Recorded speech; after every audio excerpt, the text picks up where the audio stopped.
Good evening, everybody. Welcome to this week's installment of the Focus TV. It's season 5, episode 23. Octavia Wyatt, Raymond Lyons, Cardo W. Jr. I'm Wilson Tarpe Jr. And WNBA Draft happened last night, so we're going to talk about that this week. Some college basketball updates.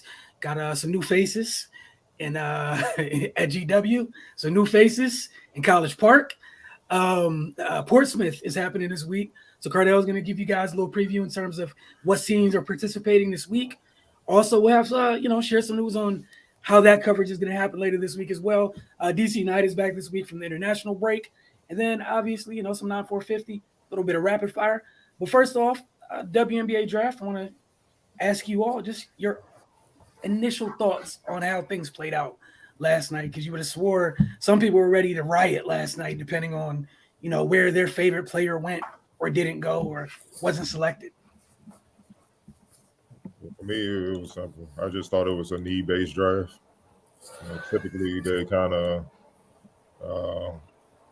they just draft off of best available talent for the most part. But I think this draft didn't have quite the, I guess you could say, franchise-changing talent, the depth of that you normally would have in the WNBA draft. So I feel like a lot of teams, with the movement that went on in the offseason, contributed to needs more so than just getting the best talent available. And it made for some interesting picks. That's why a lot of picks most people didn't see, going down, because they were looking at the best available talent. And a lot of teams, like I said, went with needs and stuff. And when you look at it that way, you can see why most teams selected what they did.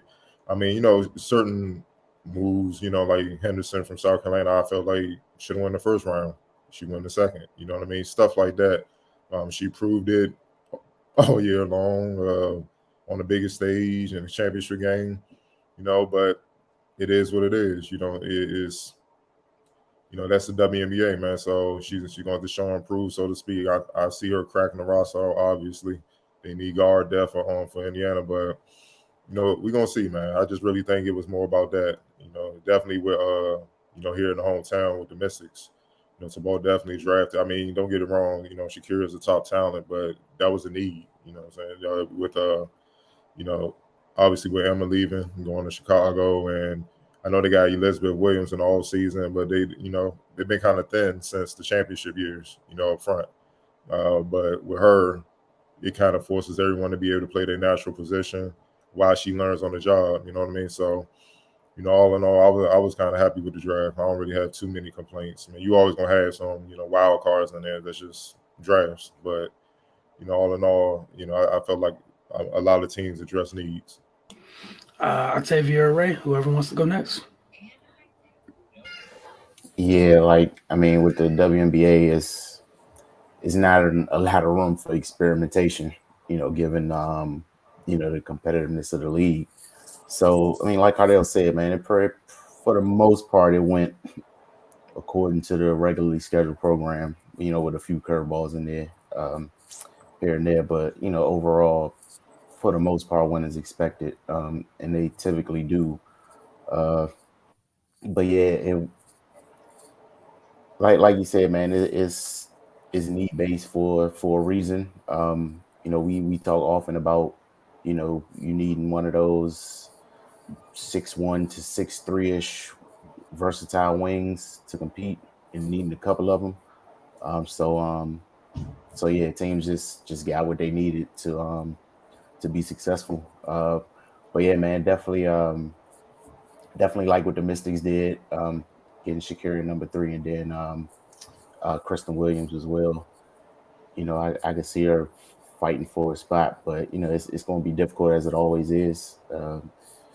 That's the nature of the beast in the WNBA, man. It's tough to get on, but if you fight through that and are able to sustain and crack a roster, then you're battle tested before the season even starts. So you should be ready to go. But yeah, man, it was a good draft. I enjoyed it.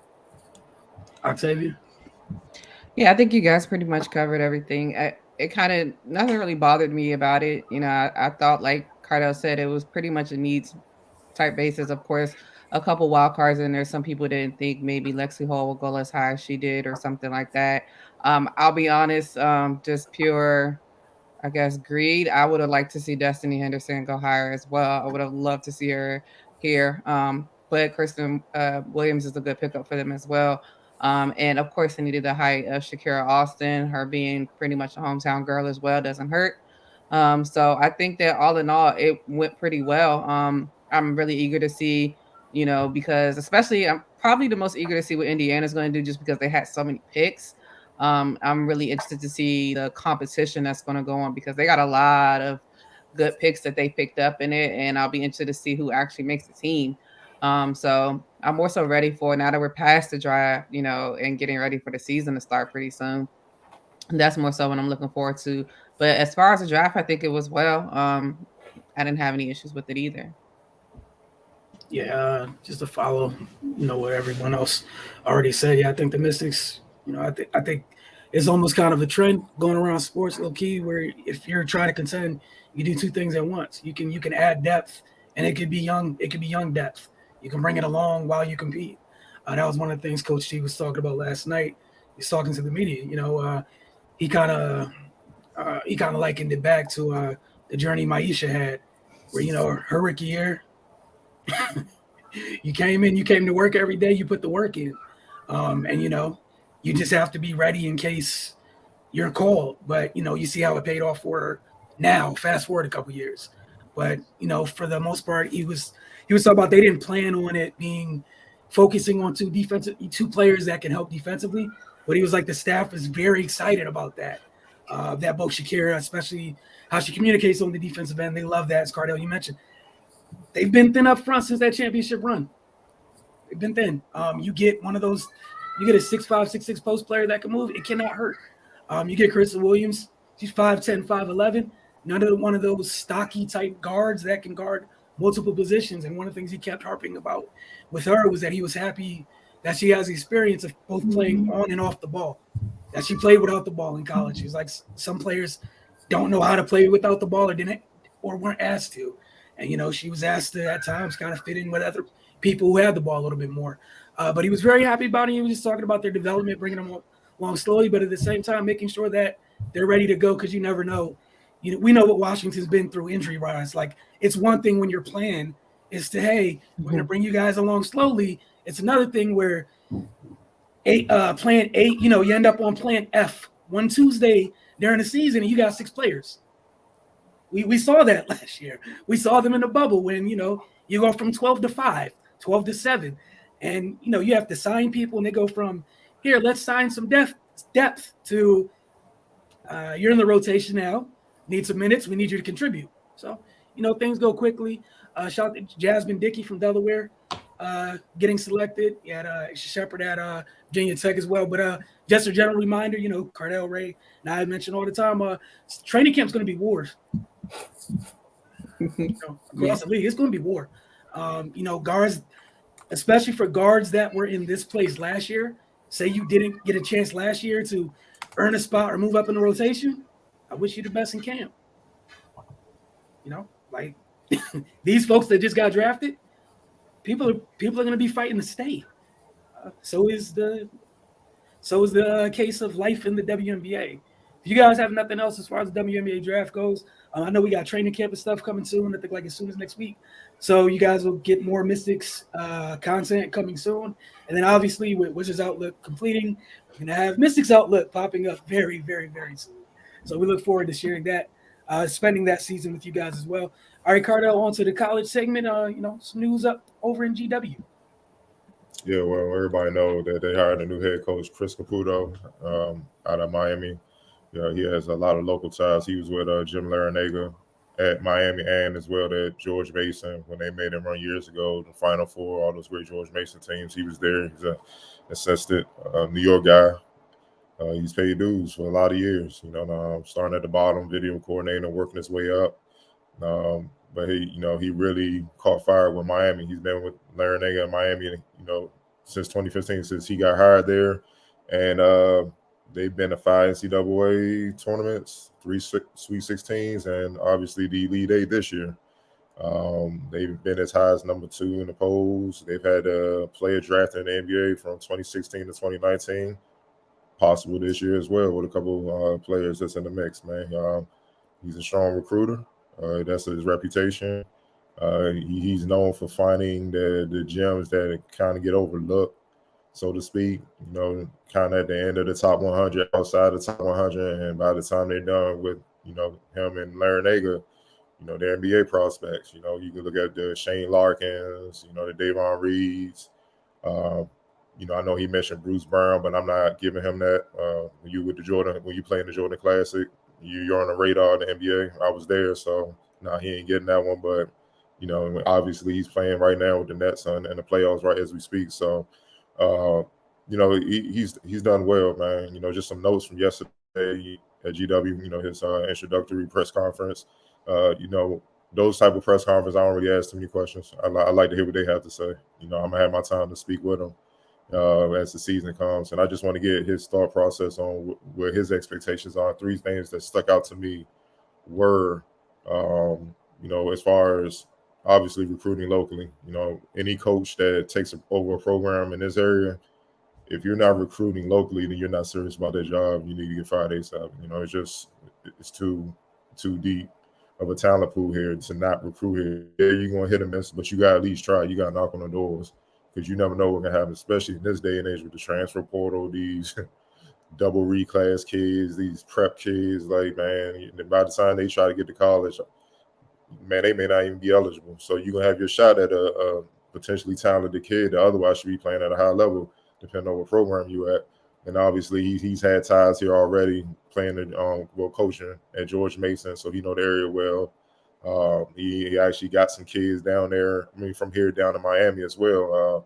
Actually, one kid came from George Mason. I forget his name, Jordan kid from Northern Virginia. He was a grad transfer. Jordan Miller, grad transfer, and he played on the Miami team. That was a starter this past season. So Jordan Miller was actually George Mason's leading scorer. So, he has his ties here, but he said obviously going to be a focal point.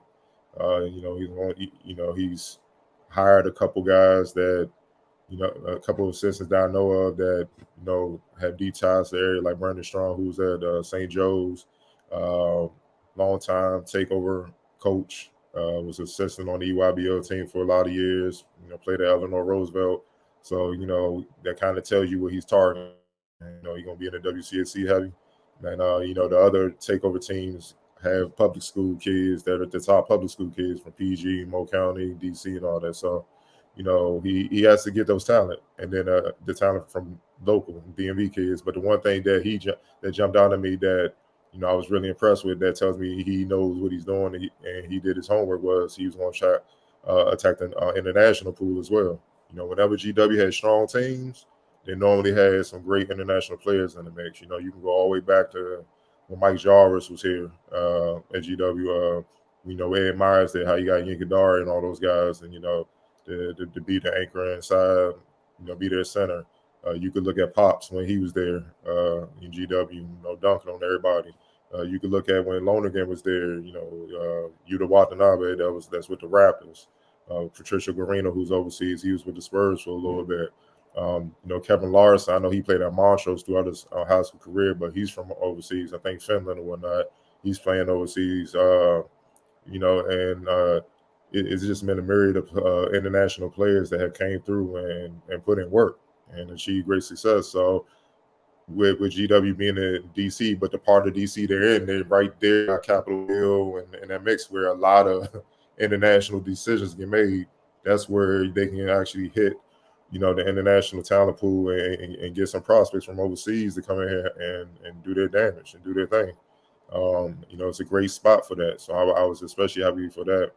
But the most important thing I was happy about was he said when he looked at his team, he's going to cater his system to what he has on the roster instead of forcing his roster, the players on hand, to cater to a system that he had. And that's one thing, with all due respect, I felt like Doom, the previous coach, first thing he said in his presser, that's why I say I listen. They'll tell you all you need to know if you just listen. First thing he emphasized, well, we got an analytic approach, and I just shook my head because I'm like, man, the analytic approach gets pros fired, pro coaches fired.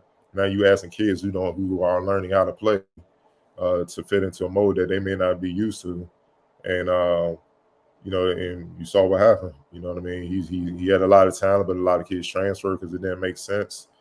He went by a number scheme, and according to Caputo, he's like he ain't doing that. He's going by, I guess you could call old school coaching style. You know, feel and you know, adapting the system to whatever the strengths are of the players and whatnot. So we're gonna see what their roster looks like next year. If they got, you know, obviously a strong inside presence, and they're gonna be throwing the ball inside. If they got guys that can shoot from the perimeter and stuff, they're gonna have a system where they shoot. If they got a fast team, they're gonna run. It's just as simple as that, man. So you know, I'm eager to see what he does in this first year. They got a lot of work to do. They already lost Joe Bamasil, to me, their most talented player. He committed to Oklahoma. So it's gonna be tough replacing the production he had. I knew he was gonna pretty much go to a higher major because you know he's a legit NBA prospect. So you know we're gonna see how it goes, man. But you know my thing is you gotta give coaches a chance. We're gonna see what it is. The GW gotta get some stability there, man. Because I've been covering the team since 2014. This is their fourth coach. It's only 2022, so you know they gotta get to work. Sheesh, 4 coaches, and that's a short span. Yeah, fourth coach. Seriously, that's a short span. As far as Maryland goes, the last time we talked to you guys, they were going through some things in terms of people leaving the program. You know, that number went from 2 last week when we were talking to you guys, literally within, you know, by the next day, within 24 hours, 5 players had entered the portal. As Maryland lost 5 players last week. So, you know, fast forward to this week, the Terps picked up guards Brandon McDaniel and Gia Cook. Both were committed to Texas A&M. They reopened their commitments after head coach Gary Blair announced his retirement. McDaniel was the 42nd overall player in ESPN's class of 2022 rankings, while Cook was ranked 58th. Earlier today, per multiple reports and then confirmed by the player herself, USF transfer Elisa Pinzon, 5'8" guard from Italy, who earned the AAC Most Improved Player in the 2021 season, has committed to Maryland out of the transfer portal. Also, there have been several other multiple reports that Maryland is not done, you know, dabbling in the transfer portal. It goes both ways, right? People can leave through the portal and people come through the portal. You know, it's kind of corny. Y'all know that Dr. Pepper commercials with I don't know if you guys seen them with the transfer portal, making for the transfer portal. They only keep the people that got Dr. Pepper, but just keep in mind, it's a portal. It's the door works both ways. So, you know, as much as the stuff that they lost, you know, they're busy trying to replenish the roster. And one of the things that they've dealt with for like the last 5 years, regardless of what iteration it is, due to health, like they've seldom had a full healthy roster. And they need that so bad. Like last year, there were times they're 6 deep, 7 deep, not by choice, but by circumstance. So we'll see. Good news with Diamond Miller. She had her surgery last week. It went well. So, you know, now it's just the recovery and rehab portion of that. But we're going to take our first break. When we get back, Carlos is going to talk to you guys a little bit about Portsmouth and how I'll be covering it this week and the rosters. You're watching the Focus TV. We'll return very shortly.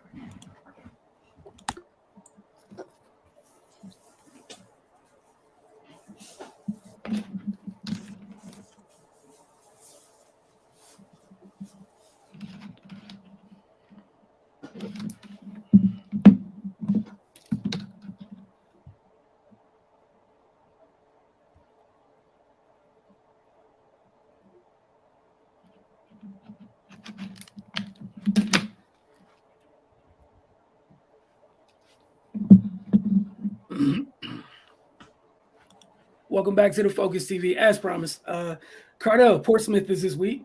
I know it's something you truly enjoy attending. Let everybody know what's happening this week with it and what you expect to see. Well, yeah, Portsmouth, for those that don't know, is pretty much the kickoff of the NBA pre-draft season. It's the first pre-draft camp. It features 64 of the top seniors throughout college basketball. And, you know, it went away for the last couple of years, obviously, due to the pandemic, which hurt a lot of top seniors, but they're back for the first time, and I'm excited to get down there to see how they navigate things for the first time. It's one of my favorite events to attend. because it's definitely a good handful each and every year that not only crack NBA rosters, they actually do work. Like, for instance, the last one, you can see Derek White and all those guys that Terrence Mann with the Clippers, guys like that come in and become pivotal key contributors on these teams, man. So, you just gotta you got to pay attention to it, and then that's why pretty much the entire NBA they have personnel there from every team. So it's going to be fun. It takes place starting tomorrow from April 13th to the 16th, and it pretty much goes 3 games a day until Saturday, where it's championship day. They have the last 4 games, obviously the last place game all the way to the championship at night. And it's best to win. That's one thing I love about it. The scouts love winners, so you can't just average third in your team in last place. They're not rolling with that, man. They usually take the players from the winning teams. They usually get the invite, and the players that play the best at this at Portsmouth get the big invite to play in Chicago. At the combine, and that's where you really get to prove it against the first round pick, the lottery picks, the international guys. Playing for position, you get to show what you could do and possibly move up in the draft, man. So it's a big deal. It's a big week ahead. But I'm just called, read off the rosters. Norfolk Sports Club, Nigeria Brooks out of Ole Miss, 7-foot centers. Kiva Loom out of Virginia Tech, 6'8" forward. Ryan Hawkins out of Creighton, 6'7" wing. Jordan Usher, Georgia Tech, 6'7" forward. Jared Roden, Seton Hall, 6'6" guard. Lucas Williamson out of Loyola, Chicago, 6'4" guard. Courtney Ramney, Texas, 6'3" guard. And Trevor Hudson, Northwest Missouri, 6-foot point guard. For John King, local product, Nate Watson out of Providence, played at Bishop O'Connell, DC Premier, 6'10" forward. Paul Atkinson, Notre Dame, 6'9" forward. Jimmy Boeheim, if you watch the ACC, the son of legendary coach Jim Boeheim, that's his son. Leading scorer for Syracuse, 6'8" wing. Jamal Cain out of Oakland, 6'7" guard. Quentin Jackson, Texas A&M, 6'5" guard. Kobe McEwen, Weber State. Damian Lillard, so pipeline now, 6'4" guard. Peyton Willis, Minnesota, 6'4" guard. And RJ Cole, Connecticut, 6'1" point guard. Started his career at Howard, dominated the MEAC, transferred to Connecticut, and he gets a shot on the big stage in front of NBA scouts. Roger Brown's Restaurant, Grant Golden, center out of Richmond, 6'10", the local product from Virginia. Silvio D'Souza, Chattanooga, 6'9" forward. Jariah Horn, Tulsa, 6'7" wing. Jericho Helms, NC State, 6'7" wing. Tyrese Martin, Connecticut, 6'6" guard. Started his career actually with Rhode Island, transferred to Connecticut. Bryce Hamilton, UNLV, 6'4" guard. Tommy Cruz, St. Mary's, 6'2" point guard. And Fats Russell, point guard out of Maryland, 5'11", started his career also with Tyrese Martin at Rhode Island. They both transferred, which is ironic. The former coach there, David Cox with Rhode Island, is now the assistant with Maryland. So college basketball for you. Also, K&D Rams landscaping, Brandon Horvath, Utah State, 6'10" forward, former forward from UMBC. Go figure. Garrison Brooks, Mississippi State, 6'9" power forward out of former North Carolina Tar Heel. Abu Kagab, Boise State, 6'7" forward. Terrence Flowers, LIU, 6'9" forward. Daryl Moselle, Baltimore kid, Maryland transfer, finished his career at Marquette, 6'5" guard. J.D. Note, Arkansas, 6'2" point guard. Terrell Brown Jr., Washington, 6'3" guard. Charlie Moore out of Miami. Caputo, like I said, 5'11" point guard. He knows how to recruit. And the last 4 teams, sales system, you got Josh Carlton out of Houston. I know Wilson, that's Wilson guy from UConn, 6'10" center. He played at DeMatha as well. Gage Prim, Missouri State, 6'9" forward. Justin Bean, Utah State, 6'7" wing. Cole Swider out of Syracuse, 6'9" forward. Michael DeVoe, Georgia Tech, 6'5" guard. Ryan Terrell, Yeshiva, 6'7" guard. That's what I'm saying. I'm anxious to see guys that I don't know. Clearly, he's from overseas. Alonzo Verge Jr., Nebraska, 6'3" guard. And Michael Flowers, Washington State, 6'1" point guard. Portsmouth Sports Club, Malik Williams, Louisville, 6'11" center. John Fulkerson, Tennessee, 6'9" Forward, Darius Days, LSU, 6'7" guard. Deshaun Schwartz, started his career at Colorado. Came with Kim English to George Mason. He definitely has a shot, 6'7" forward. Alex O'Connell, Creighton, 6'6" guard. Taz Sherman, West Virginia, 6'4" guard. Trent Frazier, Illinois, 6'2" point guard. Ty Gordon, Nichols, 6'1" point guard. Last two teams, Mike Duman Auto Sales. Nick Muzinski, Belmont, 6'11" center. Isaiah Whaley, Connecticut, 6'9" forward. Fabian White Jr., Houston, 6'8" wing. Stanley I'm not even going to pronounce that. Arkansas, 6'6" guard. Jonathan Williams, Buffalo, 6'5" guard. Alex Morales, Wagner, 6'6". Proud of that kid. He started his career at PG Community College.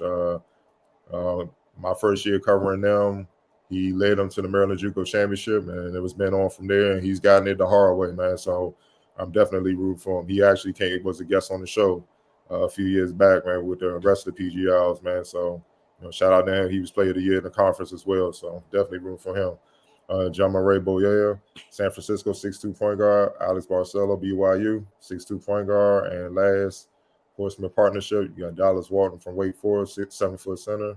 Rocky Cruiser, North Dakota State, 6'10" forward. Savion Flagg, Sam Houston State, 6'7" wing. Anthony DeRugi, former TakeOver forward. He's a local product. Florida, 6'7" wing. Javante McCoy, Boston University, 6'5" guard. Tyson Jolly, Iona, 6'4" guard. Devontae Jones, Michigan, 6'1" point guard. And Jacob Gilliard, the NCAA all-time steals leader. Richmond, 5'9" point guard. So he get a chance to show that he's not too small for the 82-game stage that is the NBA. All right, look forward to I know you're gonna be doing all around this week for folks that want to keep get some live updates from Portsmouth. So follow us on social media, and you guys will get your times when we go live nightly this week to find out who stood out. Which should be exciting because those players typically Cardell every year Cardell goes down there and comes back, shares some names with us. Some of those names become familiar come to 82 game season time. So it's never a bad time to learn. And find out how well these guys might get acclimated on the next level. A quick DC United update last week. Did not play. It was one of those international breaks.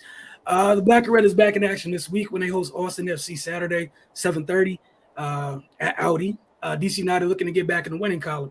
They're currently 2-3, 5 games into the season. Keep in mind, they won their first 2 games of the season and are in the midst of a 3-game slide.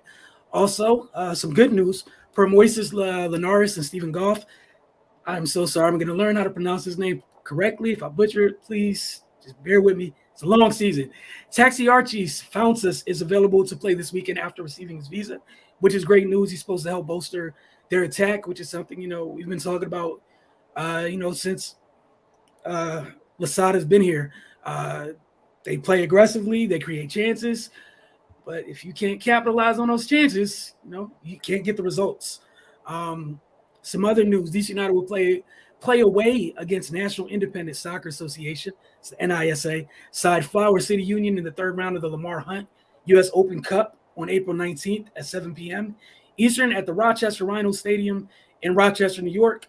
Lastly, DC United news from today: Audi Field will host the 2nd annual Capital Cup, taking place on June 1st, 4th, and 7th, featuring 14-time El Salvador Primera Division champions, Club Deportivo Aguila, CD Aguila, and one of the most successful clubs in the Guatemalan Liga Nacional, Club Zelaju MC. Looking forward to both of those events.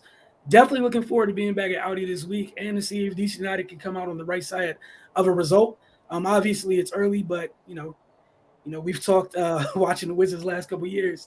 Sometimes when you stumble in little stretches and windows of seasons, comes back to haunt you later. And I'm sure the Black and Red don't want this to be an issue come the end of the season when you're looking for points.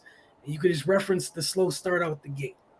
9-4-50 breakdown this week. Jamal Hayward is back, breaking down how to attack hard hedge from bigs on screen actions. Again, how to attack hard hedges from bigs on screen actions, followed by our second break. And when we return, got some rapid fire. Look forward to see what Cardell has for us this week.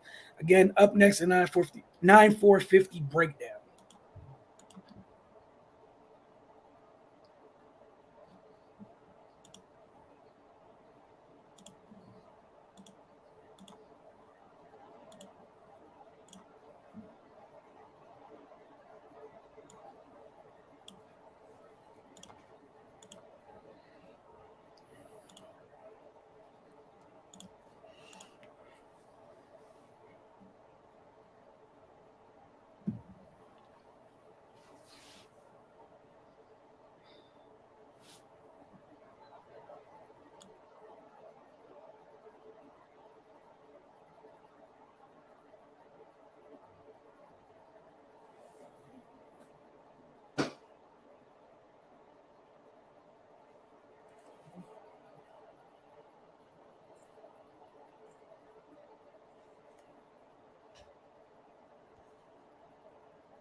I'm just gonna put this up in a second. We'll come back from the break like normal, and I'll make sure that joint works for later.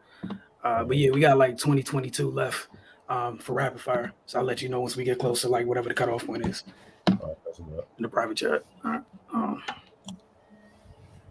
I need some water. Same.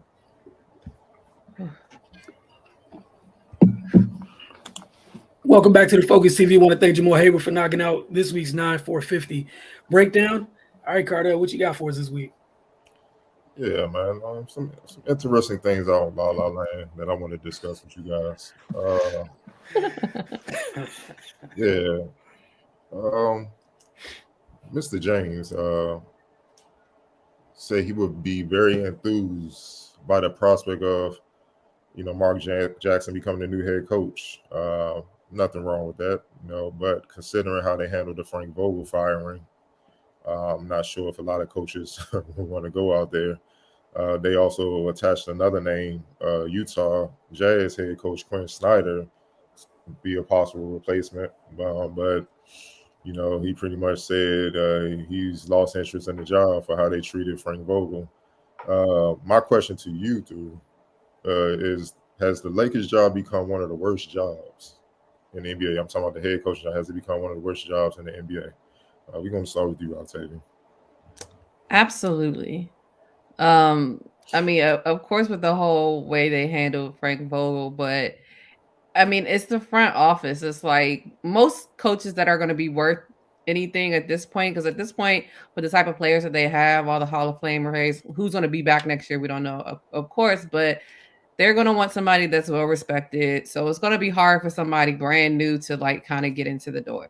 So then most of the coaches that you're going to be looking at is going to be well established coaches that is probably not really going for the nonsense that the front office had going on this whole year, trying to tell them who they should play, when they should play them, how many minutes they should play them. You should coach this way, you should coach that way. Nobody wants to deal with that. And then on top of that, you got to worry about LeBron saying, I don't like him, so let's get rid of him in the middle of the season or at the end of the season or whatever. It's just too many different variables. The names that I was hearing that they were talking about being interested in, like you said, Quinn Snyder, why? Nick Nurse, why? Like why would these coaches leave the situations that they're in currently? Yes, their teams may not have gotten over the hump yet, so maybe that's the whole thing they're trying to say, but I would not want to coach in LA right now. Like I don't know who would. I'm sure there's going to be somebody. I wasn't that surprised to hear the Mark Jackson situation, just because I kind of see why it would make sense on paper, just because the rumors have always been that he wants to get back into coaching, and at this point, who else would take the job? And at this point, if he's trying to get back in, this might be his best shot to get back in. But I'm at a loss for who they're gonna get to be the coach. They might as well just let LeBron coach and play, and just have another player coach, and just call it a day. Because I don't know who wants to coach them. I know I wouldn't. Gotcha. Great. Yeah, I don't know what they're gonna do, man. That doesn't look like anybody wants that job. I mean, but they're gonna have to hire somebody. So, but yeah, that place is a mess. It's been that way since the bubble. So yeah, they made their bed. Now they got to lay in it. Those roster decisions were puzzling at best. You want a championship with a certain roster build, and you decided to deconstruct that. So that's on you. Yeah, man, I don't know what sensible person will willingly walk into that situation. You have a aging roster that is not built to win. And one of your key pieces has health problems.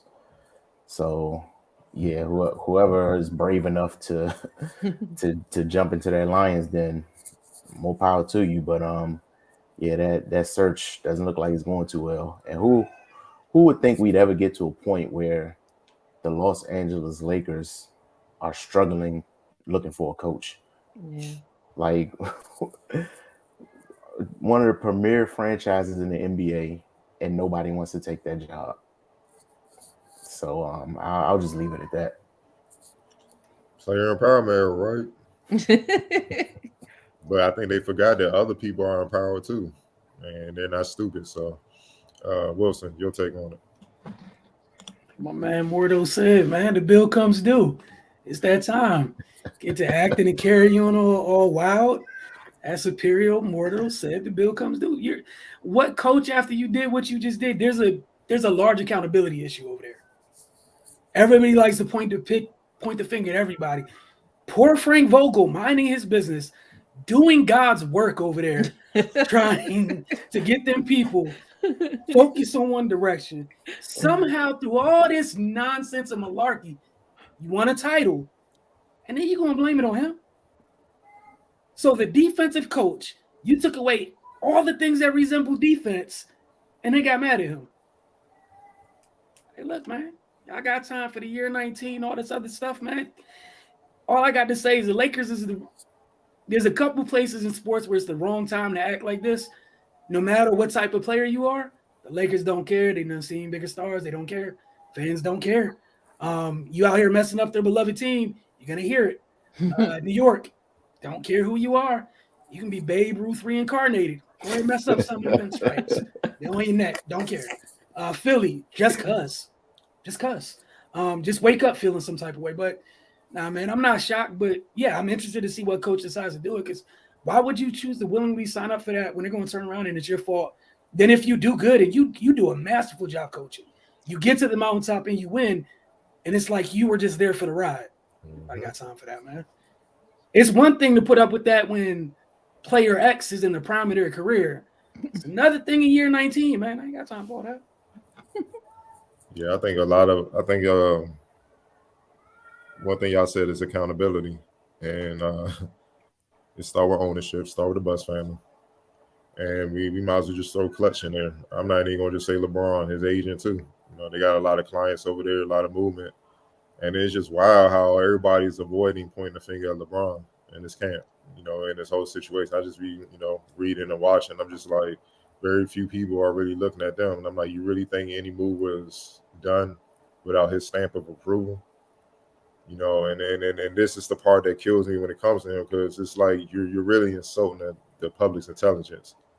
Because we're not stupid, man. It ain't like Palinka just did something they call LeBron. Like we all know. Like, let's be for real, man. You know what I'm saying? And you got guys who sneak this in, and then also the professionalism. That's the star thing. How you fire somebody over text? Like, my man at the press conference answering questions and Bo was tweeting it out. You don't think other coaches in the league? That's where when you're not professional, it's because you're blinded by your arrogance. You know what I mean? And it's just like, y'all not really attached to the real world. Other coaches see that. So why am I gonna go over there where it's a dumpster fire? These guys are not gonna listen as soon as shit go to hell. Mm-hmm. And then I'm gonna be the scapegoat once again. And this is something, and this not even this is serious stuff. We gotta start looking at old boys' resume for coaches getting asked, man. It's ridiculous for him to be so great. Like, coaches take L's with him, man. They don't even get a chance. And people were sweeping under the rug because he was getting to the finals and winning a few on along the way. But regardless, dog, you creating that, you making people not even want to deal with you. And what I noticed at the trade deadline was nobody was picking up the phone. Nobody was willing to work with them. And you traded away your future. You traded away your present and your future. Mm-hmm. You stuck with what you got. You know what I'm saying? And then you look at the attitude of some of these older players. Like, I was disappointed in Melo, the way he kind of carried Frank Vogel when he got benched and stuff. I'm like, Melo, you just out the league not too long ago, partner. You should be happy. I told him not to leave. You told him not to leave Lala or the other place? That's no, the other place. I mean, don't get me wrong. The other place was horrible as well, but... But nah, see, no, I'm gonna get back on track. No, I meant as far as Portland, like I know. Portland, yeah. But what I'm saying is, you was out the league, not like come on, bro. Just happy to get any job, man. Like, how you carrying him? It's just, and he was by far not the issue, man. Like, he can't play for them. He can't make them play defense. He can't make them play, dog. It's just, including LeBron. His defense was trash. He was fooled too. But he was averaging 30, so everybody overlooked that, man. It's just, what coach? Nah, bro. Like, nah, it's just not worth it. It's like, what am I going over there for?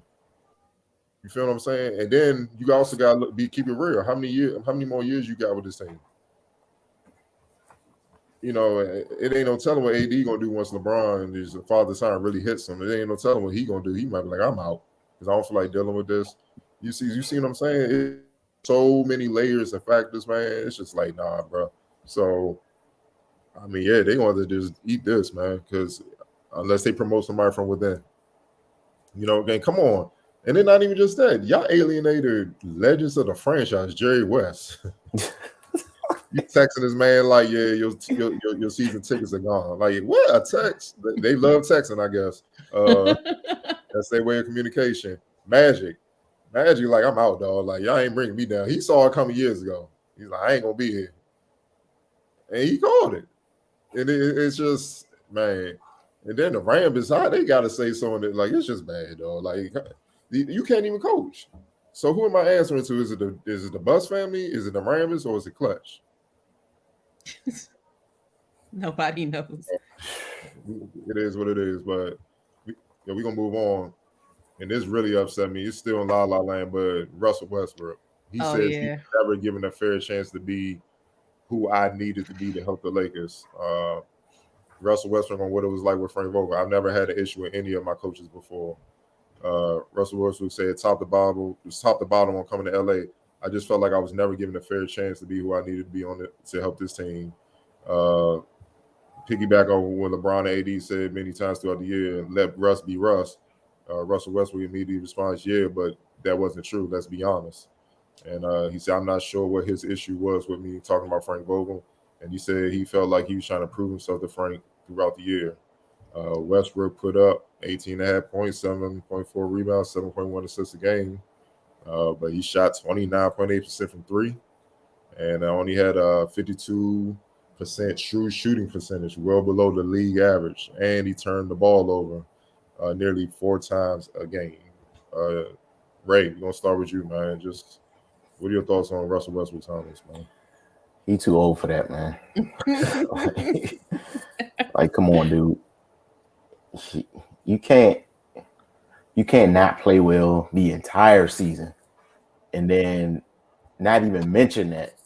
Like, he didn't even mention that now once. Like, dude, you repeatedly shot the ball off the top of the backboard. The corner of the backboard, not even close to the rim, dog. Like, come on, dude.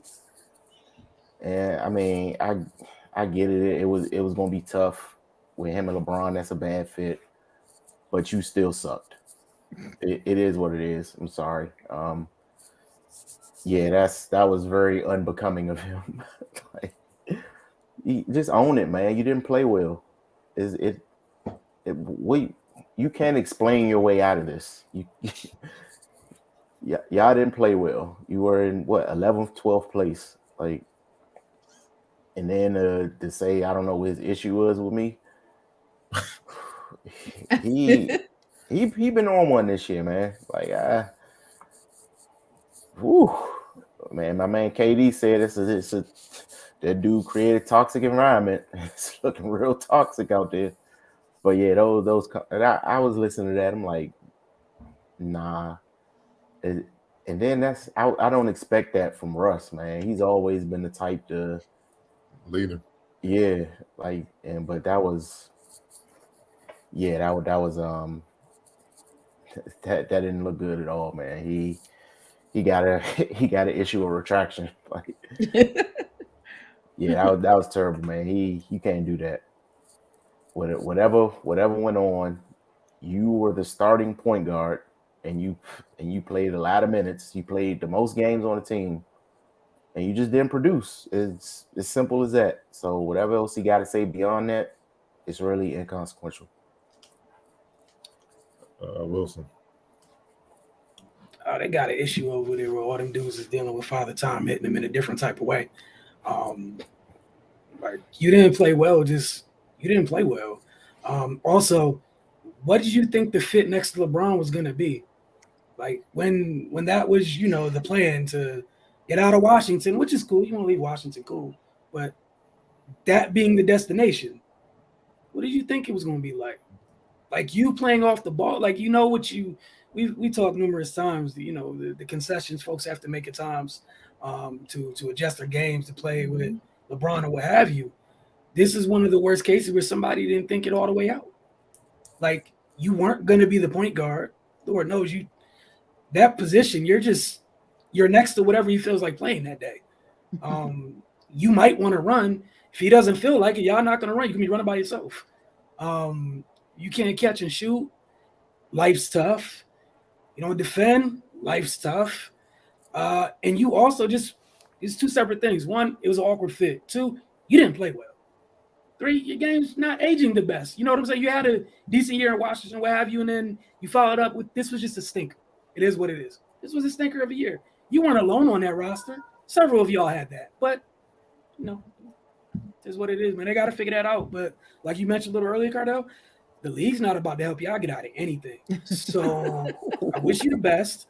I also don't see that man opting out of a player option for $40 million. Hell no. So. Yeah, wife your kids. He get divorced. Yep. I was like, you might as well round it up to 50 because it's 47. Uh-huh.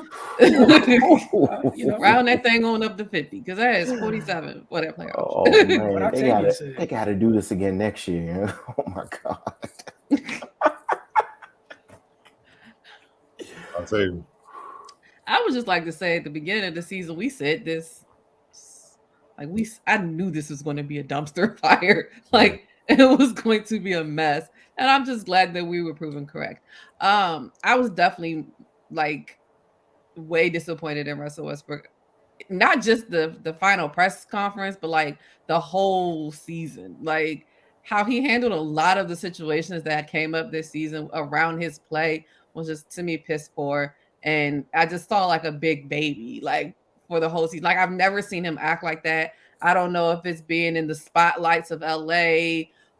He's in a much bigger market than he played in, I guess, when he was in OKC and Houston and DC and everywhere else he's been. I don't understand. To me, he has to go. You have to give me examples of him not giving you an opportunity to be you. I need the examples because, like you guys said, he played in the most games. For somebody that's not giving you a chance to be you, why are they starting you 78 of the 82 games that was played this year? He started 78 games. What are we talking about that he didn't give you the opportunity? What he didn't do was eventually he did give you the opportunity to make it worse for the team. That's what he did. So those times where you got benched in the fourth quarter, that was because he gave you a lot of chances before that to not be benched in the fourth quarter, but you consistently weren't playing defense. Your jump shot was terrible to the point that people would see you and back up. Apparently there's a whole blooper reel of things that he's done this season, from hitting the side of the backboard to just ridiculous things. And I feel like as a sports community, we would respect it more if he just owned it. But the fact that he's trying to scapegoat everything out on Frank Vogel, to me, is weak and whack. To then try to say people, I mean, granted, I'm sure there were people, because we know how fans are, or trolls, or whatever you want to say, that were coming after him outside of basketball, when all we should really be talking about is his game, not his personal life. So I understand that aspect. But the Westbrook, it was funny because you were building the house with all the bricks that you were making. I don't understand it. And I just think that he's never been in this territory. He's never felt like the quote unquote villain. And instead of, to me, manning up and just saying, I played bad, I got to get better, I had a bad season. I mean, granted, everybody's not going to have a great season their entire career. Some people are going to have bad seasons, and this is one for him. But to scapegoat it and then say, I don't know why Frank Vogel doesn't like me, I sent him a bottle of wine, I thought we'd be best friends. I don't know what I did to him. All my coaches love me. Like, sir, stop it. Like, just stop it. I feel like he was like, I hope he don't whine to his wife like that at home. Like, if I'm like, sir, I'm gonna need you to stop because this is not it. So, like, I was completely disgusted and disappointed in how he reacted to this because, like, just man up and be like, I played bad. He gave me every opportunity. I could have affected the game in better ways. I could have been in the gym more working on my jump shot. Granted, they said that his jump shot has always been bad. Like, this is not even like one of the worst shooting seasons, but it's the spotlight of it. It's literally the spotlight of it. And it's their fault at the end of the day. You went to LeBron. You told LeBron you want to play there. You knew what you were getting yourself into being from LA. So you know the ambiance of the Lakers. So it's you, LeBron, it's AD, it's Melo, it's all these Hall of Fame people. Oh no, we're gonna be good. Man, we're going to the championship. We're gonna be good. Sir, all y'all old. And then the youngest one of the old people, he more hurt than the old people. Like, it was just a dumpster fire from the beginning. And then, like, even the young players that were supposed to be the young players, they were hurt. Like, Dunn didn't play all year. Like, what are we talking about? Like, it was just terrible all the way around. But Russell Westbrook was complete whack and weak for his comments in the presser. Yeah, the same thing that makes you great can also, be a detriment to you if you don't control it. He's stubborn. But that stubbornness is what makes him great, makes him keep pushing, to reverse him. And, and it's what made him an MVP and a future Hall of Famer. You know what I mean? But at some point, you just got to look in the mirror and be like, yeah, dog, you can't blame Frank Vogel. Like, well, I'll say you played 78 games, you started all 78. You averaged 34 minutes, which is your career. 34 minutes. He did you a solid keeping you on the floor. Most coaches would have benched you. Because they was trying to pull him out anyway. He was like, I mean, look, you shot bad from three, but you also shot 66% from the free throw line. Nearly 4 turnovers, and it wasn't just the bad shots that was hitting the corner, the upper corner, the backboard, not even close to the rim. Some of your passes, dog, it was like you was lobbing it to fans, like to jump out the crowd and try to dunk it. It's like, what are you doing? Like, some of the plays were just like, yo, what are you looking at? It was horrible. And then on top of that, you like LeBron and all those other guys. I ain't gonna say AD because he was still playing defense unless it was Giannis on the floor. Y'all got ate up. Y'all got destroyed. Like, we seen it here in DC. When y'all was in the building, got up big. I'm like, okay, they about to smack the Wizards. And the Wizards just started.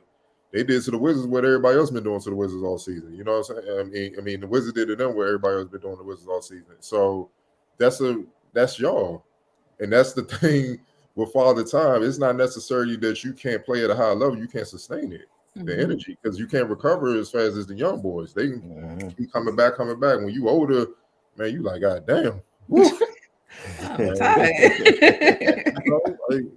I think Eddie Griffin, the great comedian, he talked about Jordan. He's like, when Jordan was young, you know what he was doing, flying through there nonstop, ain't get tired at all. But Wizards Jordan, he like, y'all can dribble the ball up the court. I'm in the block. He ain't even shot around with it. I'm on the block if y'all need me, dog. No, he chilling. He ain't even trying to fly no more. It just happens. You got to adjust your game. And I see a lot of players across the league. I don't know if it's ego, stubbornness.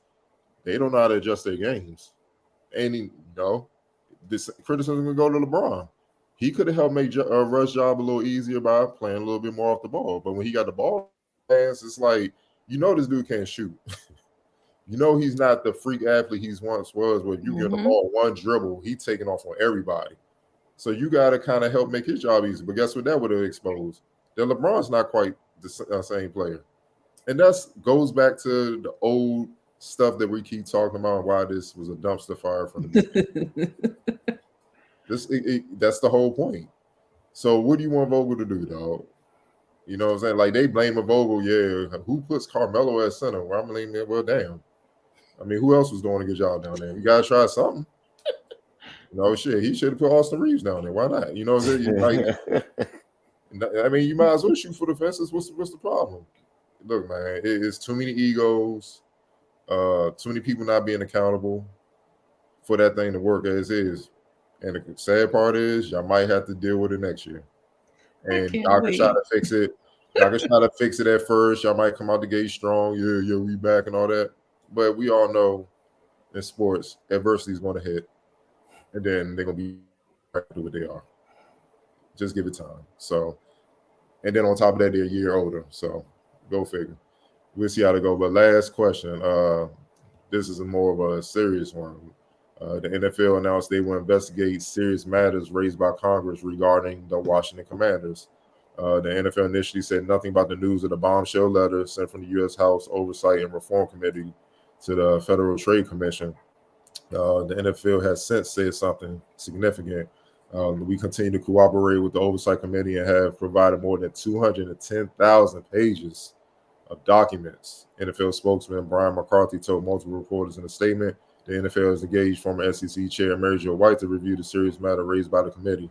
The last sentence conveyed with nonchalance could deliver the death knell for Daniel Snyder. The league has implicitly acknowledged that White, who was specifically hired to investigate allegations made by former Washington employee Tiffany Johnson against owner Daniel Snyder, will more generally investigate the serious matters raised by the committee. Those matters include, as we now know, allegations that security deposits were withheld from season ticket holders and that ticket sales that should have been shared with the NFL was kept by the team, being an alleged shell game that involved allocating revenue to non-NFL events.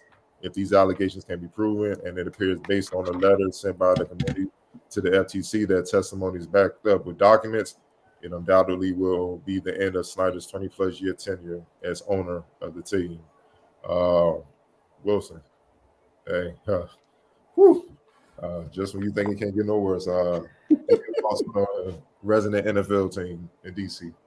Hey, man, we all know if this was going to come to an end, it was gonna go big, right? It was gonna flame out in the worst horrific way possible. And again, let's be honest, it takes stuff to this depth to possibly get an owner off their team. Like, let's think about that for 2 seconds. Take a step back. It took this. We already had the rampant email scandal. Yes, the sexual harassment issues and issues like that running through the building. NFL was like, yeah. But the money, though, what you doing our season? And I'm gonna be real honest. I don't think they care about the season ticket holder part. No, the only part of this I think they care about the other. They didn't get money. I'll be real honest. And this is why it's stupid. Bro, you would have got away with this if you took care of your revenue sharing. They wouldn't care that you did over the freaking season ticket holders. You just had to put that part in the pot. If you did that, we wouldn't even be here. But you chose to take your crime and just do a little bit more. Otherwise, you wouldn't be here. If you just threw something on top of the pot for revenue sharing, the NFL as a whole would not care. But your peers didn't care. They were like, oh, hold on. We had to kick in? Y'all ain't been kicking in? Okay. All right. Okay. Wilson, Daniel Snyder said, I'm trying to build a new arena, man, a new football stadium. Don't get mad at me. Hey, look, man. And he I think about that. Put no money in. He said DC ain't trying to pay for that. But the worst part is he was still going to find a way where he wasn't going to have to. He was going to use taxpayer. Yeah. He was about to double dip off the season ticket bread, skipping off the revenue sharing, and still get y'all to fund some of this stadium. And the only reason we here, if it wasn't for the meddling kids and revenue sharing, everything that happened NFL in here, revenue sharing did what? Oh, nah, congressional hearing. That's what it took. Think about what it took. Bro. All the stuff surrounding this team, people just been like, oh, man, the draft's coming up. I wonder what Washington's going to do. They traded for Carson. Nothing. Oh, man, they might be taking folks' money. Man, that's crazy. So what you thinking they doing with pick 11? Oh, revenue sharing. Get them. Call them. Book them, Dano. The league. Like, nah, man, I can't take that Phil seriously. Nah, not at all. I'll tell you. what's crazy when I heard this story was they said that like this was like some mob type stuff, like cooking the books. She got 2 separate books, and I mean Congress is involved. I'm like, this is a lot. And I was like, this has to be the final straw to like force Daniel Snyder to sell the team. So I'm pretty sure a lot of Washington Commander fans are probably pretty happy. Hell yeah. Even though they're like, I mean, I would have liked my security deposit back, probably. Oh. But if I feel like I contributed to getting this man up out of here, I think I'll be okay. Because I'm sure they're tired of Daniel Snyder. Anyway, it's been mess after mess after mess after mess with them recently, from the name change to sexual harassments to emails that got John Madden fired. Gruden, excuse me, Gruden fired. That we still don't know the rest of the emails that happened. Like, there's just so much stuff, and it's like at this point, like, what else do y'all need to know? Like, I mean, he's harassed the cheerleaders. I mean, somebody like said his lawyer had to like take him away so that way he don't try to talk. It's a mess. Like, and it's I don't even have words for it at this point. Like, I don't even know how much more they need to see that obviously he should not be an owner anymore. But like you say, it literally comes down to the money. Like you said, had it not been that, oh, you shortchanged us, we would be right back in the same circle again. And Daniel Snyder will, you know, give some nice remarks and like, oh, it was an oversight. We had no idea.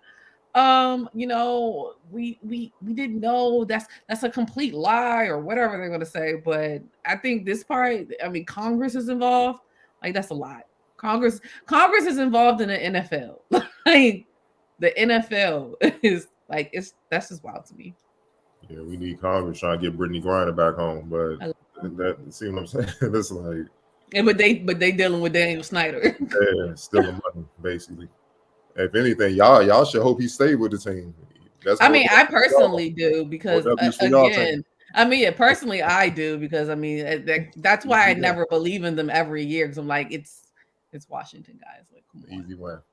But if I was a Washington Commander fan, I would be like, fine, take my deposit. I will send you more money to get rid of him. Like, let's start a petition. Everybody pitching $1, something, get him out of here.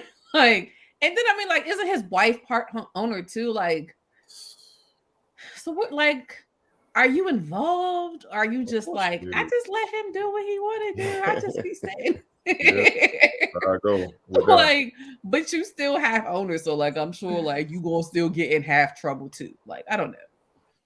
It's a lot. Ray, bring us home, Ray. Yeah, you can't mess with the church's money, man. You cannot mess with the church's money, man. The money out the community. Like, but yeah, like Wilson said, man, everything else that went on in this was the thing that tipped the iceberg, you know. But and I need Congress to just stop getting involved in sports. I'm pretty sure they got more important things to handle. Like, but that's another conversation for another day. But they're gonna make a sports division in the Congress soon. The division is only made for. And what they gonna do? Right. Like, but the funniest thing about all this is, yeah, they're gonna push him out the plane, but they're gonna have to pretty up the parachute, because it's obvious he knows where the bodies are buried. Yeah. So He's gonna bring people with him. Yeah, so he's probably gonna sell the team for a couple bill or something like that, and just go on about his business. But yeah, I'd be very shocked if he starts the season as owner of his franchise. But yeah, this is wild, man. Like, yeah, wow. And then just I'm impressed with the bravery. Like, dude. It's the audacity. Like, he's a habitual line stepper, dog. Just like, I'm not even brave enough. You still in? And how much? I want to know how much he kept. Like, right, brave enough to keep that, dog. Like, and keep in mind, that's NFL season tickets. So What Dave Chappelle say? I gotta get in on this being white thing. Like they do stuff. Like, in our community, you get hurt for like keeping $5, dog. Like you keeping balance, you keeping M's and B's and like dang, dog. Yeah, man. And I ain't even care. Like that's wild. You will say. Look, all I'm gonna say is, if you still expect anything morally in the NFL, if you looking for integrity in the NFL, have some swamp land to sell you. It's not there. It's on you, Wilson. And just keep this in mind when all y'all like, oh man, I wish they changed the owners. This is the type of levels it takes to even start that discussion. Just remember that. Like, yeah, the like team's bad, you're stuck. Just know that. Like, you're a Jags fan, that's it. That's where you are. Just change fandom. It's fine. But like it's Donald not Sterling. get better. Yeah. Like Donald Sterling with the NBA. It took all that wide top Mm-hmm. all magic in the fire, but he was a trash owner for decades, like forever. Racist as hell, like it's been documented, but it took that. So, hey man, it's just wild, man.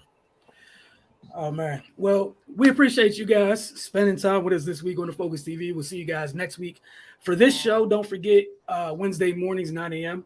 The show is typically up on our Roku channel. If you have a Roku television device, all you got to do is go to the search bar, type in the Focus TV, then add channel.